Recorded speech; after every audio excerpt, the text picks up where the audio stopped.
안녕하십니까. 5월 20일 오후 김경국TV 시작하겠습니다. 김문수 후보와 이재명의 지지율이 오차 범위 이내로 좁혀졌다는 여론조사 결과가 발표됐습니다. 에브리리서치가 에브리뉴스와 한국지역언론인클럽 의뢰로 어제 19일 하루 동안 실시한 여론조사에서 이재명은 46.0%, 김문수 후보가 41.6%로 집계됐습니다. 두 사람 간의 차이는 4.4%포인트로 오차범위 이내의 박빙입니다. 이준석 개혁신당 후보가 8.5%, 권영국 민주노동당 후보가 1.1%로 뒤를 이었습니다. 특히 어제 여론조사는 지난 18일 첫 TV토론 직후에 실시됐습니다. 그래서 TV토론 내용이 고스란히 반영됐다고 볼 수 있습니다.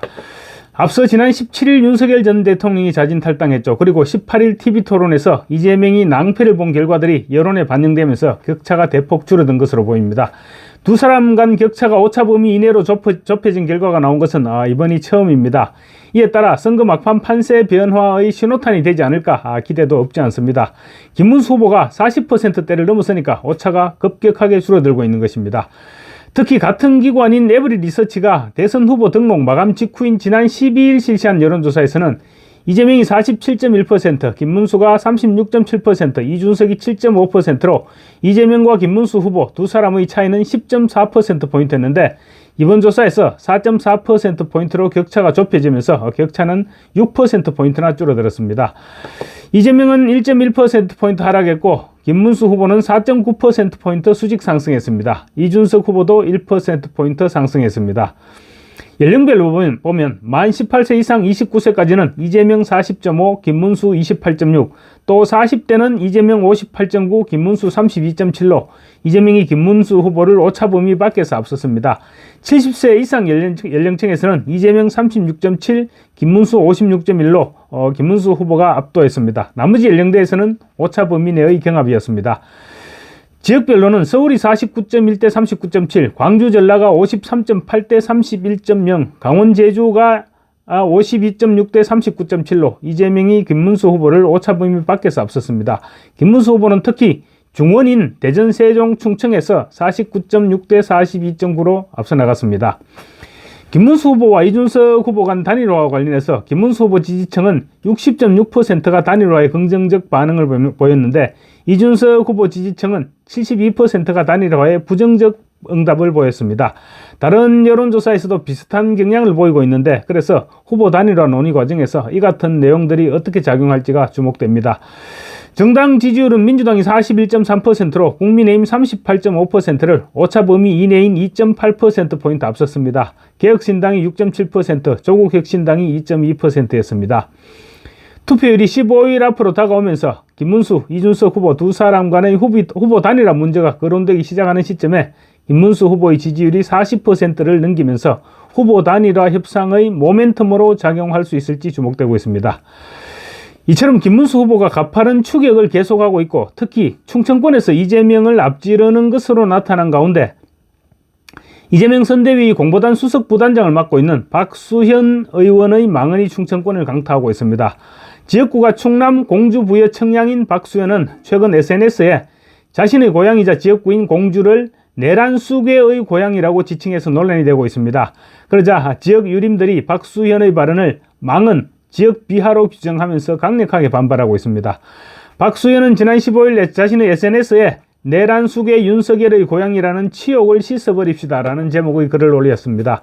박수현은 이 글을 통해서 3년 전 2022년 대선에서 윤석열은 갑자기 공주가 고향이라면서 충청의 아들이라고 주장하며 많은 표를 얻었다. 공주 13%, 부여 19%, 청양 25% 합계 17%라는 압도적인 차이로 이재명 후보를 이겼다. 그런 언덕을 입어놓고도 윤석열은 비상계엄 하루 전날 공주를 찾아와서 저 믿으시주? 라는 말로 공주 시민들을 속이고 모욕했다. 공주 시민을 위장막으로 사용했다. 참으로 모욕스럽고 치가 떨린다고 말했습니다. 그러면서 공주 시민 여러분, 이번 6월 3일 기호 1번 이재명 후보를 윤석열을 찍었던 것보다 압도적으로 지지하여서 이 치욕을 우리 손으로 깨끗하게 씻어버리자. 우리가 당한 모욕을 우리 스스로 닦아내지 못하면 천추의 한을 남기게 되고 끝내 부끄러움을 안고 살아야 한다고 적었습니다. 글쎄요, 다 떠나서 자신의 지역구를 내란수괴의 고향이라고 표현하는 것이 과연 맞을까요? 그리고 충절의 고장 공주 시민들의 자존심을 건드린 발언이기도 합니다. 분명히 지난 대선 때 윤석열 전 대통령을 찍은 사람들이 훨씬 많았을 것이고 지금도 윤 전 대통령 지지자들이 상당수 있다고 봐야 합니다. 봐야 할 것입니다. 그런 고향 사람들 앞에서 내란 수교의 고향, 모욕 이런 발언을 하면 듣는 사람들이 기분이 좋을 리가 있겠습니까? 공주 사람들이 또 자존심이 있죠. 아마 박수현의 저 말은 꽤 치명적이지 않을까 싶습니다. 공주 사람들 가운데 박수현처럼 비상계엄을 내란으로 생각하는 사람들이 얼마나 있는지도 모를 일입니다.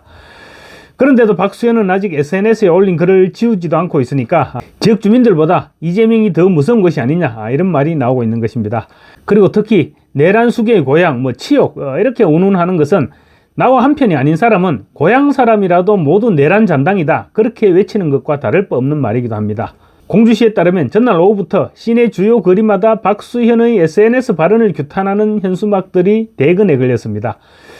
현수막에는 박수현의 망언으로 공주 시민들은 모욕스럽고 치가 떨린다.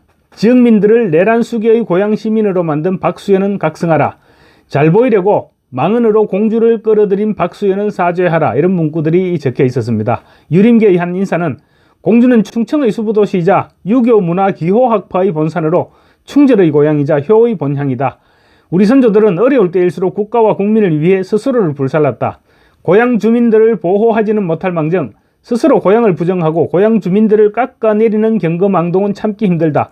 누구에게 잘 보이려고 하는 것인지 모르겠지만 자신만의 영달을 위해 스스로 고향을 비하하는 몰지각한 행동은 삼가해야 할 것이라고 목소리를 높였습니다. 특히 박수현이 SNS 글 말미에 기호 1번 이재명이 우리의 수건이 될 것입니다 라고 적었는데 이 부분을 놓고도 지역에서 폭발하고 있습니다. 온갖 범죄를 저지르고 전과 사범에 또 5건의 재판을 받고 있는 피고인 이재명이 공주 시민들의 모욕을 닦아낼 수건이 되겠다고 했는데 어찌 열받지 않을 수 있겠습니까? 이와 함께 공주 시민을 오물로 보고 닦아내야 할 대상으로 또 오염된 백성으로 취급하는 발언 아니냐, 우리가 오물이었던 적이 있느냐 이런 분노도 터져나오고 있습니다. 한편 공주시는 시내 전역에 걸려있던 현수막에 대해서 선관위 측에서 별 문제가 없다는 유권 해석을 내렸음에도 불구하고 박수현 측의 요구로 불법 광고물이라면서 전면 철거 조치를 완료한 것으로 드러났습니다. 이에 지역 유림의 지도부 인사들은 사전에 시선관위로부터 적법하다는 확인을 거쳐서 게시한 현수막인데 시의 철거 조치가 부당하다 이렇게 반발하고 있습니다. 이에 대해서 박수현은 저급한 정치 공세에 불과한 것으로 대응할 가치가 없다고 일축하고 있습니다.